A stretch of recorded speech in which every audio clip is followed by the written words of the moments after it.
Sneha steel and furniture centre Salgare. आमच्याकडे steel भांडी, संसार उपयोगी साहित्य, sofa set, furniture, cooler, dining table, आटा चक्की व इतर साहित्यांचे एकमेव ठिकाण एक, व्हरायटी अनेक। आता शुभ मुहूर्ताची सुरुवात सलगरेतील स्नेहा स्टील मधील खरेदीनेच। वाजवी दर, सजवा फर्निचरने तुमचे घर। सर्व साहित्यावर बजाज फायनान्सची खास सोय उपलब्ध। स्टील भांड्यांना 5 वर्षे गॅरंटी, तर फर्निचर साहित्यास किडवाळीपासून लाईफ टाइम वॉरंटी। खात्रीशीर खरेदीसाठी मिरज पूर्व भागातील एकमेव ठिकाण Sneha steel and furniture centre Salgare. आमचा पत्ता रवींद्र वस्त्रनिकेतन शेजारी सलगरे। संपर्क 90 96 25 91 38।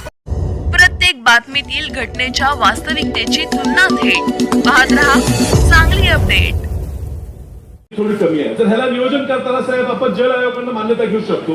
टेंबूचा प्रकल्प पुढे गेलेला आहे, ह्या जल आयोगाच्या मान्यतेचा अजून प्रस्ताव गेलेला नाही। तो पाठवत असताना तो जर 150 दिवसात 5 टीएमसी पाणी न्यायचा आपण जर प्रकल्प केला तर ह्या ठिकाणी कमी वेळेत जास्त पाणी येता येईल। आणि ज्यावेळी पुराची परिस्थिती आमच्या कृष्णा नदीत होते त्या पुराच्या काळात अतिरिक्त दिवस तो योजना पुराचा असल्यामुळे चालवून ह्या ठिकाणी जास्तीत जास्त पाणी देता येईल। ह्या तालुक्याचं जत तालुक्याची पाण्याची जी वॉटर लेवल आहे, ग्राउंड लेवल आहे, ती खूप खाली गेलेली आहे। हजार फूट सुद्धा बोर मारली तरी पाणी लागत नाही। त्यामुळे येणाऱ्या ह्या पावसाळ्यात आपल्याकडनं जर हे त्याच्या आधी हा स्कीम पूर्ण करून पावसाळ्यात सुद्धा जास्तीत जास्त येणार आहे त्या पाईपलाईन मध्ये सुद्धा जेवढं जास्तीत जास्त पाणी त्या ठिकाणी आपण देऊ शकू, त्यातनं ह्या ठिकाणचं वॉटर टेबल जे आहे ते थोडं वर आलं तर पर्क्युलेशनने पाणी सगळीकडे पोहोचता येईल। सर ह्या बरोबर आपण आता आलायच म्हणून ह्या आमच्या डोंगरवाडीच्या इथं डोंगरवाडी, कुपटोळी, खंडराजुरी, गुंडेवाडी, भोसे, शिंदेवाडी, खरशिंग, अलकुट, बनेवाडी, योगेवाडी हे परिसर अजूनही पाण्यापासून वंचित आहे।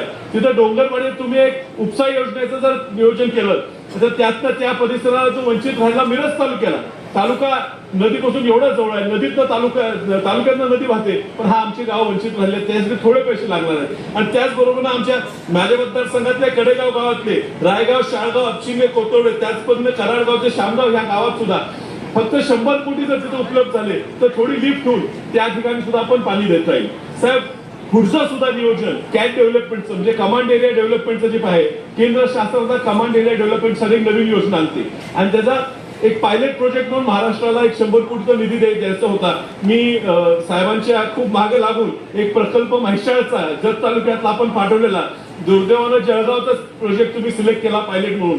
अजूनही जर बदलता येत असेल तर ह्या ठिकाणचे शेतकरी ड्रीप इरिगेशन करायला तयार आहे, तर जत तालुक्याचा तो कॅटचा 100 कोटीचा प्रोजेक्ट आणि त्यानंतर तो चांगला चालला होणाऱ्या प्रोजेक्टसाठी तुम्ही जर पाणी उपलब्ध करून पैसे उपलब्ध करून दिले तर निश्चित ह्या तालुक्याला कष्टकरी लोक आहेत साहेब, कष्टातले दिवस काढलेले आहेत, यांना पाणी मिळालं तर निश्चित साहेब चांगली पिकं उगवून आपल्या महाराष्ट्राच्या अर्थव्यवस्थेसाठी एक चांगली कामगिरी करू शकतील। ह्या ठिकाणी जो प्रयत्न आहे ह्या परिसरातील कोयता कमी करणं, ह्या लोकांना चांगलं उत्पन्न देणं, हा आपण गेले 40 वर्ष वसंतदादांचं स्वप्न होतं, आज साकारत असताना तुम्ही तुमचे आजोबा वसंतदादांबरोबर काम केले, तुमच्या वडिलांनी आमच्या वडिलांवर काम केले, आज तुमच्या मार्गदर्शनाखाली हा कार्यक्रम ह्या ठिकाणी होत असताना निश्चित आनंद वाटतो।